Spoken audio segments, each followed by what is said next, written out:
How do you see the HR industry maturing in the different segments? Indian HR industry is 25,000 crore plus, and it's almost one-fifth of the Bollywood industry. So this is how we should look at it, an industry that nobody can ignore now, even though it is not very large, but it's growing rapidly and becoming very, very important. Amongst this segment of 25,000 crore, if you look at it, I look at broadly 4 buckets. Bucket 1, which is led by recruitment for a variety of reasons, but because of the sheer size of the recruitment industry itself. Second category is about the consulting part, which remains very, very important, and you have the big fives and the global players who are playing a very, very important role, and which has been there for a while. So it's a fairly matured industry. The third segment that I look at is in predominantly outsourcing. This whole segment is having employee life cycle related activities which are outsourced.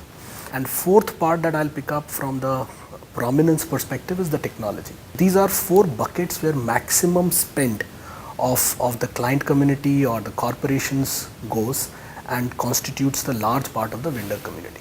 If you broadly say that about 20,000 crore out of this 25,000 will go towards recruitment. There are few segments which are picking up in India and will take a while before they become important. For instance, if you look at benefits industry, which is a big industry globally, in India it's almost negligible, but it is moving in the same direction. So in terms of the maturity curve, where do you think India is in the HR industry space? Market competition is directly proportionate to the talent maturity.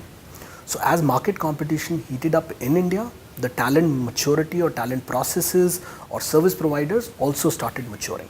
So from the market perspective, readiness perspective, a ground where experimentation can take place, India is far ahead than anyone else and probably topping the charts.